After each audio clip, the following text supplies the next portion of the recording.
government's communication organ and several advocacy groups hosted a panel discussion today on the role of women in rebuilding South Africa and advocating for unity, solidarity and active citizenry in the aftermath of the recent civil unrest. Joining us now to explain the hoped-for outcomes of the event is Deputy Minister in the Presidency, Pinky Kekana. Very good afternoon to you. Thank you for joining us on the Daytime Update. So tell us about the importance of social cohesion, specifically after the unrest that we've just experienced.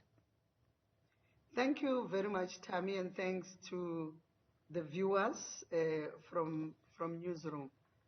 I think one of the things that came very, very sharply, even in our conversation in the webinar today, was to say, how do we make sure that we build our country, having seen what happened?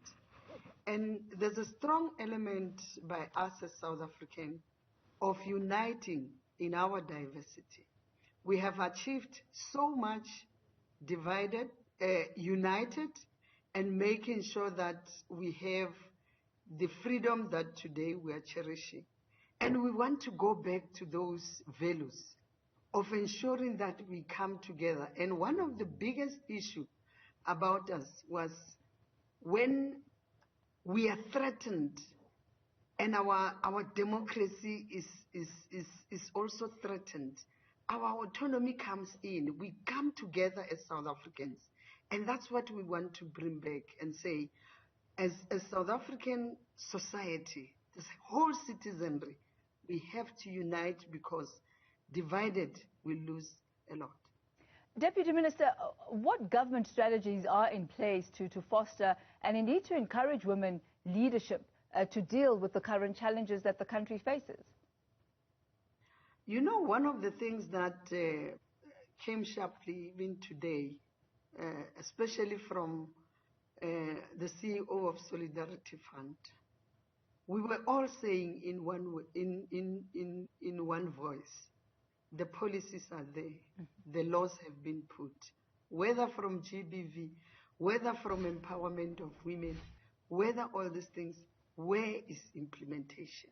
And now that some of us, maybe the new broom will sweep clean, because I'm part of the team that is responsible for monitoring and evaluation. And I think we now have to go down and say, on gender-based violence, with all the laws, it really has to come down. On crime, on the 40% set aside for women, we now all have to make sure that we implement. If we talk private sector, if we talk SOEs, if we talk government departments, we now have to say, how do we make sure that everybody, especially women, feel included in our own economy? And I think this is now the time where we now have to really drill down and say, what are the barriers? What makes it so difficult for it not to be realized? And why? Because the laws have been put, the environment has been created for businesses to thrive. But why are women and young people not benefiting out of this thing? So that's where we now have to ask those difficult questions. And certainly those are the type of questions that need to be answered. What type of solutions or what type of reasons have been given as to why, even though the policies may be in place, why there seems to be perhaps a lack of cohesion between different departments, why there isn't a literal translation of policy on the ground that can actually affect people and women specifically's daily lived experience?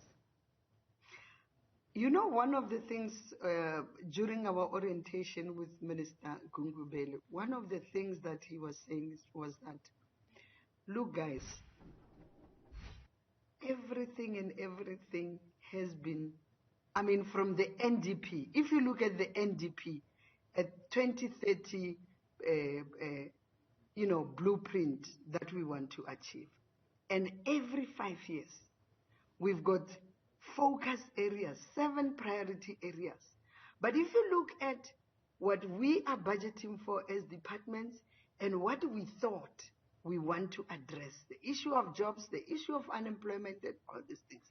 Why is there this juncture? Because we couldn't have had some of these challenges, and unemployment could not be going. Well, we acknowledge the impact of COVID. We now have to build back better, in the words of Mepumzile Mlamboncuka.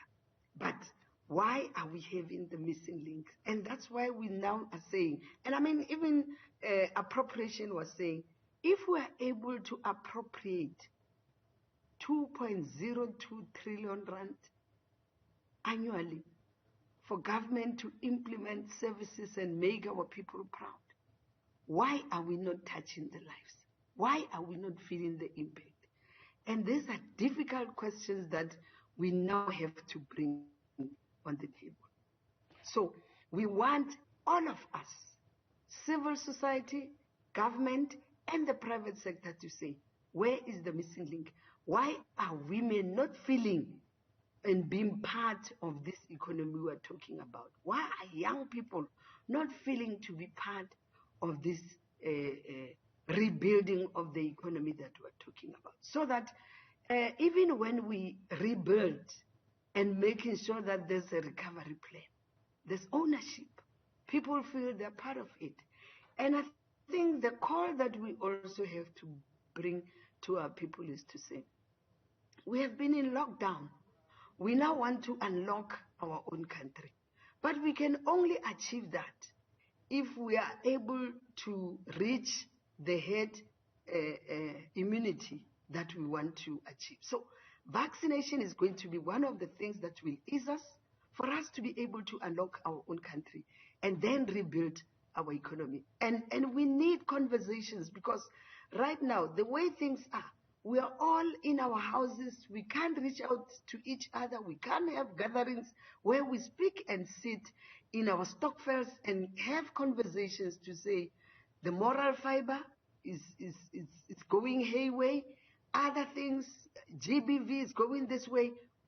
Have we dropped the ball as women? Because to be fair and honest, Tammy, we are a matriarchal society. If you look at what the stats are saying, many households, more than 40% of households are run by women, and we are able to run our families.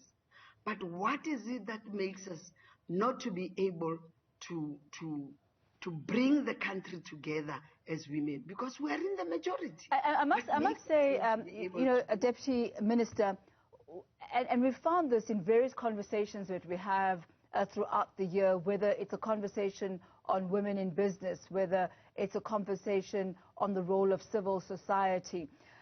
The common thread that seems to run through all of this is, first of all, a lack of access to the funds.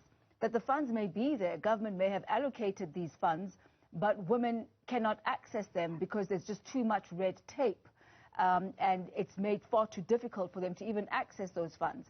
You find that there are problems with education and skills transfer, that even if you do have the funds, you're not really able to scale and develop your business or enterprise to a level where it can sustain you, build your community, and even contribute to the country's GDP.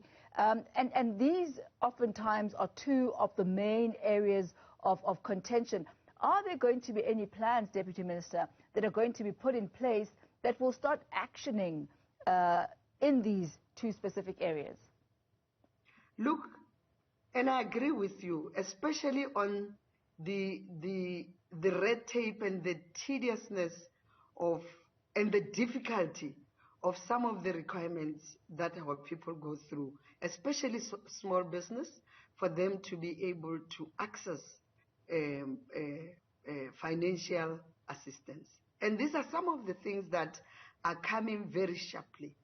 But I like what the private sector, especially on the SME development, what was said on Newzroom this morning, how they now want to come closer to the informal sector and small business. Because to be fair and honest, it is small business that can be able to create more jobs. So these are some of the things that I think, yes, we now have to look at that.